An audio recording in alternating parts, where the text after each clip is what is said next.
everybody. Oh, here we are back in the garage. And you can see the 300ZX Turbo project car behind me here. Very recently, in the last week or so, actually passed a bit of a timeline milestone, if you will, on the project. I say that a lot. It's me, I'm the only one working on it. I finished up brakes, suspension, and the underbody rebuild, refurb, restoration. It's all done. That's kind of sad. Most people will never see 99% of the work that's done there, but it's been done. I know it's been done. And that's that was sort of a key milestone in my planning. And I thought I'd take a few minutes and talk about if someone's looking at taking on a project car, or you're crazy enough to do it or think about doing it, what are you getting into, and how do I go about it? This is my fourth restoration, if you will. I've worked on tons of cars, but I did an old Triumph TR4A in 1965. That was quite a while ago. That was a long while ago. And then I did a 79 GTI. So that's a Mark I Rabbit GTI. So that was a rare car. That was a round headlight car. So pretty rare this side of the pond. And then I did a BMW E46 convertible, an early one. And now we're digging into the 300ZX. So I have completed and sold and moved on projects. So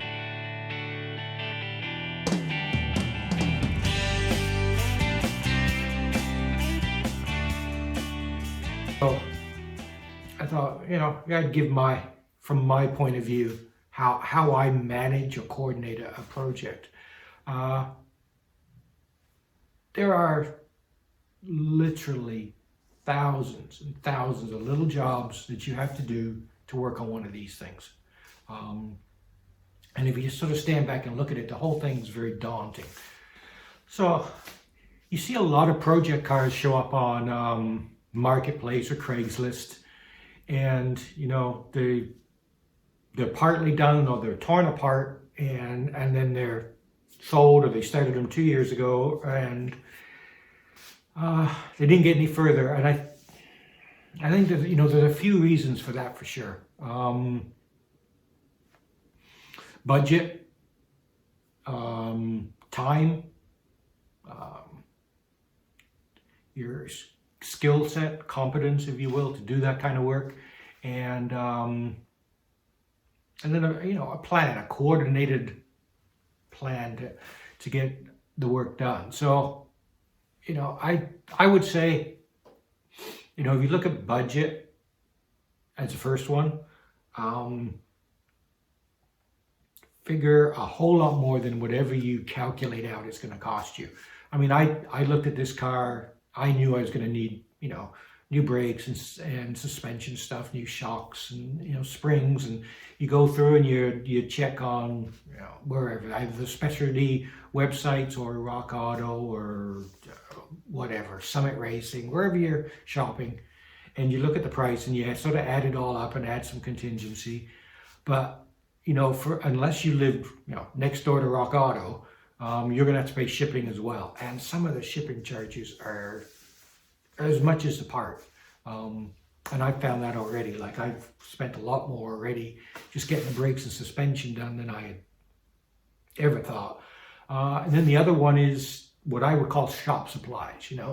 Don't discount how much it's going to cost for paints and sandpapers and grinding wheels and stuff.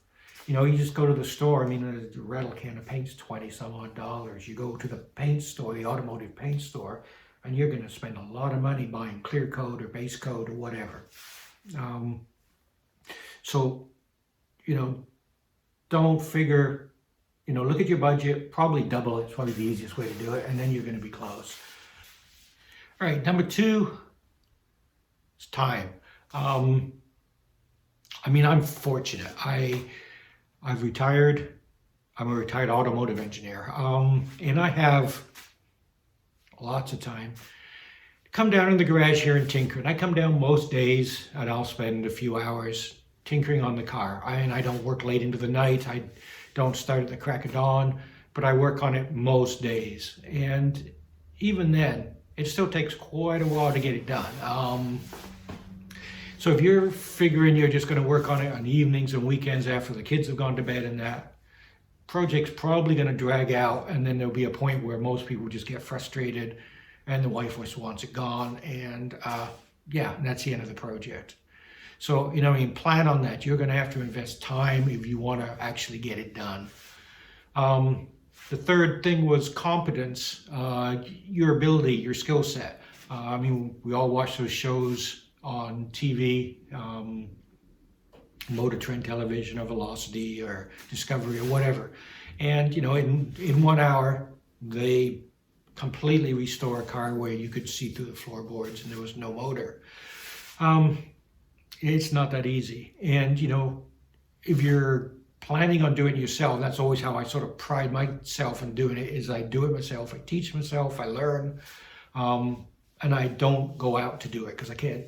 One, I can't afford it, and two, I don't want other people doing the work.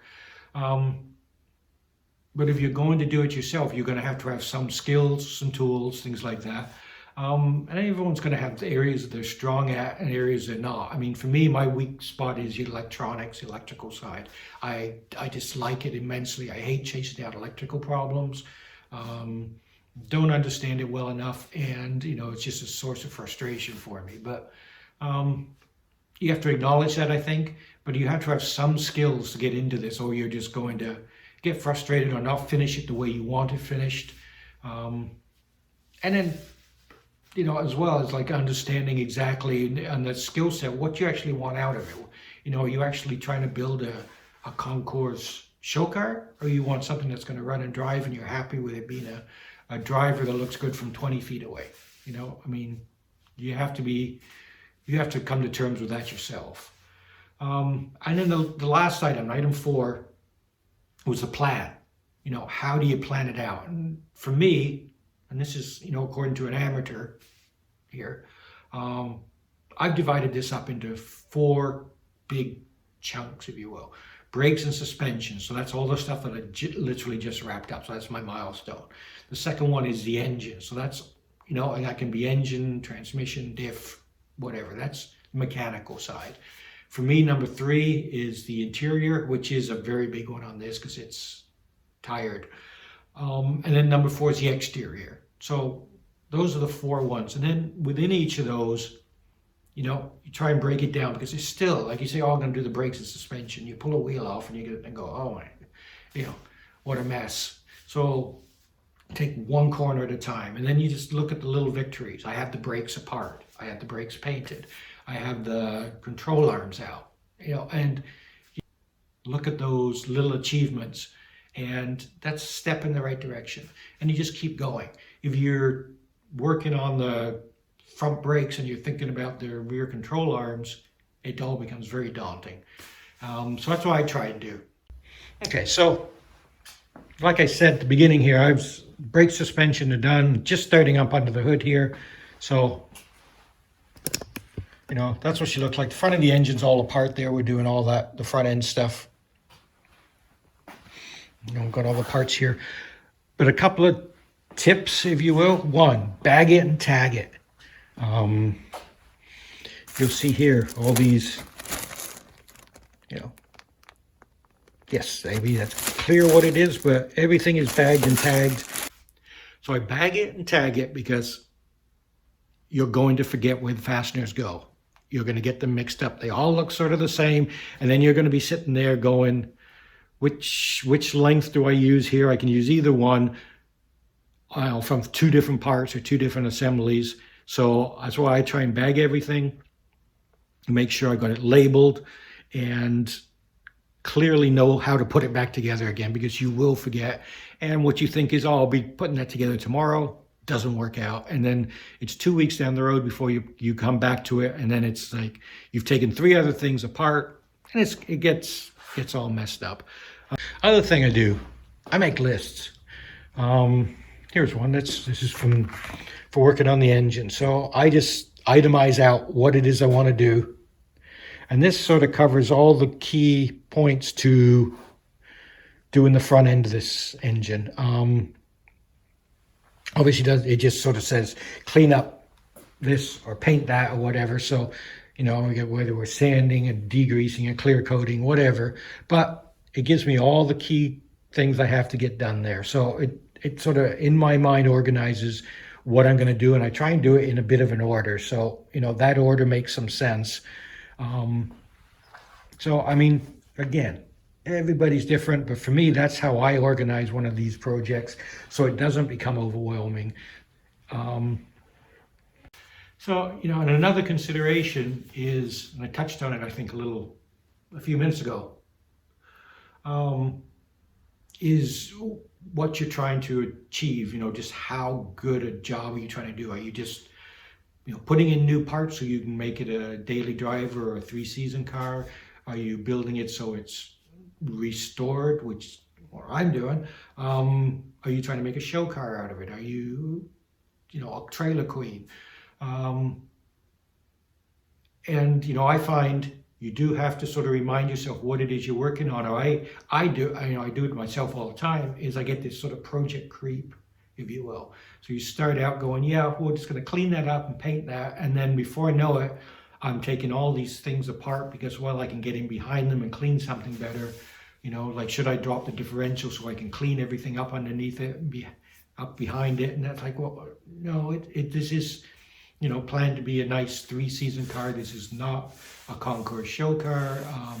It's not going to get trailered to events. So, you know, you have to kind of keep that as well. So I think I try very hard to keep myself on track, if you will, and don't start to go overboard as I go further along, because that's a bit of a habit of mine to, you know, as you keep going, you make things a little better and a little better. And before you know it, you're doing, you know, the kind of detail you do watch on TV, and it's like, no, that's not what this car is. So it's something else to consider, something else to bear in mind if you're going to go on the journey of working on one of these things, because it'll drive you nuts otherwise. The other thing I have here, you'll see, I don't know if you can see that there. Yeah, we're on dollies, and those are fantastic. I'd highly recommend them to anybody. They're, I found them very useful. I bought them for the last car, but I only used it to store it so I could just push it back against the wall.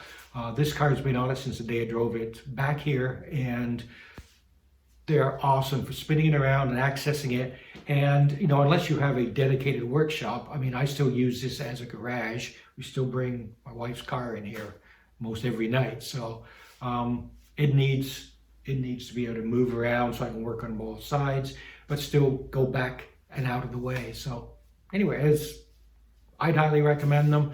They're a great asset to any project. I think I've got a little clip here I'll add in of it being turned around so you can see how easy these cars are to move.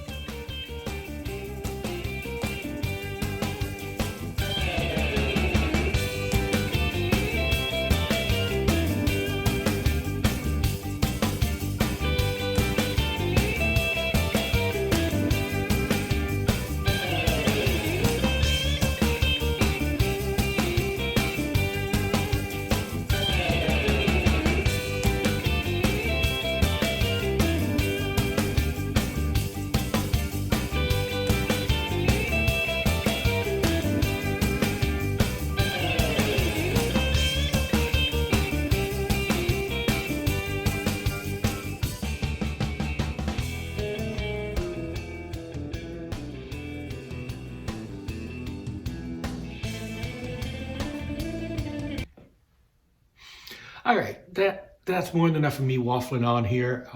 Like I said in the beginning, I'm far from an expert at doing project cars. I've done 4, so and I'm hoping I didn't put anybody off. The opposite, I'm hoping I can actually encourage some other people to step in and do them and participate. It's great. I mean, yes, it'll drive you crazy, but it's fun. It's a great thing to do, and to save these old cars is a good thing. So, you know, hopefully there's, you know, maybe there's some little tidbit of information in all that waffling there that will be helpful to you. Maybe help you organize your project or get it on track or keep it on track, whatever. If you're working on one, excellent. If you're thinking of getting a project car, go for it. Just, if you can organize things. Always like to see successful project cars. Love to see them show up at the shows. So anyway, that's about all I got to say. As always, thank you so much for watching. I hope you enjoyed the video. Hope you enjoyed the series on the turbo, on the project. If you did, a like or subscribe would be awesome. And I hope to see you back here. We're going to be obviously continuing to work on that car. It's got a lot to do still. So we're under the hood now. So check back in at the garage. So drive safe, everybody. You have a great day.